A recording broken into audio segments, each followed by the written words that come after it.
So, ang concept po namin when we started C was it's a place for people to bond, connect, and relate. C is actually a parang universal term siya, marami siyang meaning in different languages, but it's basically means bonding and relating.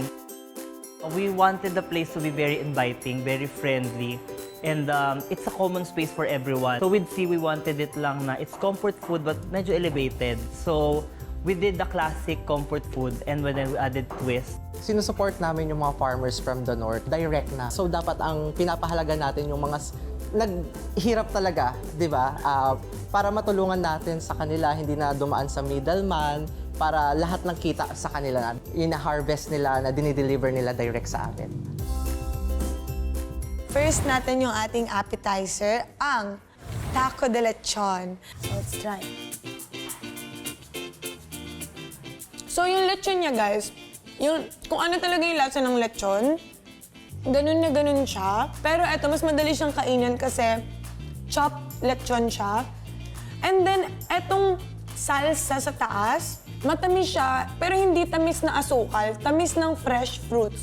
Yung taco niya, guys, hindi siya yung crispy taco, so medyo nabibend mo siya, but sobrang lambot niya and ang sarap niya din. Ang galing! Kasi, alam niyo yung lasa na kakilala mo, pero at the same time bago. Ganun siya. Kaya naman pala modern classic with a twist talaga yung tawag nila sa kanilang mga food dito. Hulaan nyo nga kung ano to. Maniniwala ba kayo na ang dish na to ay adobo? Yes, guys! This is adobo duck with mashed peas and mint, drizzled with adobo oil. Oh! Let's taste.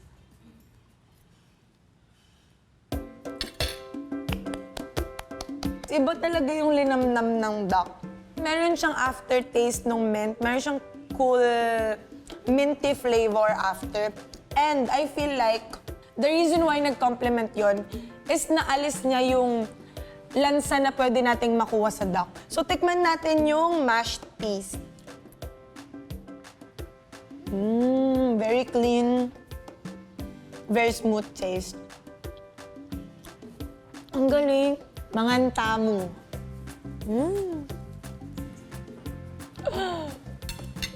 Yung duck, guys, yung texture niya, sobrang nagko-complement talaga sa texture na tong mashed peas. Pag kinain mo sila na magkasama, nagbe-burst yung flavor sa bibig mo. Yung duck adobo namin, it's not our typical adobo na we use pork, we use duck. And then, nakasubi siya ng 48 hours, kaya masisigurado namin dito sa Sina, malambot talaga siya. Etong next dish natin is Bagnet at Bringhe. So yung Bringhe, guys, ayan, lumaki talaga ako na most of the time, especially kapag fiesta, pag Pasko, New Year, meron kaming Bringhe sa handaan. Kaya naman tikman natin ang modern Bringhe nila dito sa ating next. Papakita ko lang naman sa inyo kung gaano ka juicy ang bagnet nila dito, guys. So, syempre, nandito pa yung skin, yung taba, or gagalgal, ang tawag namin sa mga Kapampangan dyan, gagalgal. And then, yung laman ng ating bagnet. Tikman natin siya. So, yung bagnet din nila, guys, kagaya nung duck na natikman natin kanina, hindi siya dry, mabilis siyang kagatin. So, for sure, matagal din tong binoil, matagal siyang pinakuluan. Kasi para lumambot ng ganito yung baboy, it takes time talaga. Next, yung ating Bringhe. Kapampangan ako. Naku po, let's go! Oh my gosh. It tastes like home. So, ang next dish natin is actually inspired sa French onion soup. Pero solid version. French onion grilled cheese. Meron din siyang French fries na kasama. Let's taste. Actually, isa sa mga mahirap na ginagawa kapag gumagawa ng caramelized onion, minsan nasusunog siya sa sobrang tagal siyang kinakaramelized. But with this one, it's the perfect cooked onion talaga. Anong sauce to? Kimchi?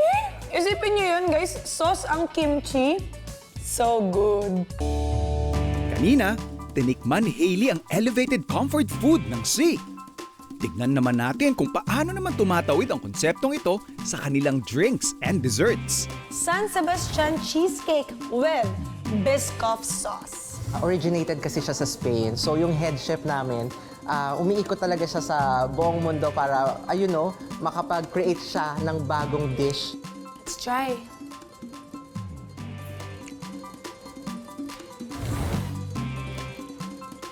Oh my God. Hindi ako sweet tooth, pero mauubos ko to. Sobrang lambot ng cheesecake nila, guys. Malambot pa sa kaluluwa ko. So ngayon naman, guys, i-try naman natin siya with the cookie butter sauce. So ito yung cheesecake. Kuha tayo ng cookie butter sauce.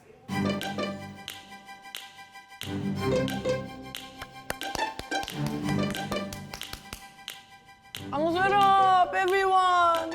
Sa muscat tart naman po, layerings niya, meron siyang yung tart and then lemon custard and then grape, which is the muscat, topped with edible gold po. Kahit very social siya, gagawin natin siya ng Hailey version, kamay-kamayan.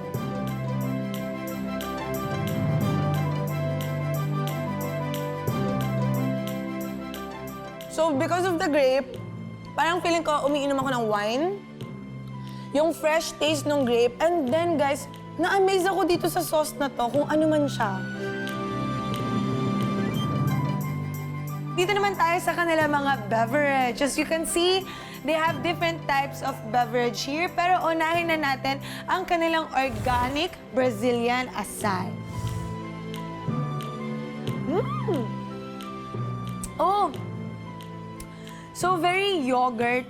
May mga nuts din siya. So, yung mga proteins, mga vitamins that you need.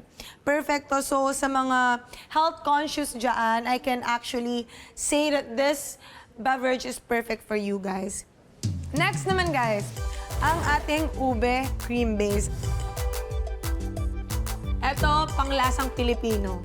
Pinoy na Pinoy ang lasa, guys. So, yung kagandahan sa kanya, lasang-lasa mo yung ube, pero yung kick ng coconut nandoon din, kaya talaga nagko-complement talaga yung taste ng ube and ng coconut. So guys, let's move on naman sa Tiramisu latte. Sabi nila sa akin, the best way to drink this or to eat it is to use the lady finger to stir it out. Okay, so...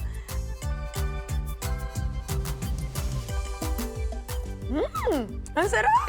Nakaka-good vibes. So, 10 out of 10. I love it, everyone. Hindi naman ako nasabihan na iinom pala tayo for today's video. And this is a drink na ngayon lang ginawa, guys. And we're gonna call it F to T, Farm to Table Drink. Oh, di ba? Meron daw siyang hint of guava and everything, but I want to put it here sa loob. Let's go. Oh!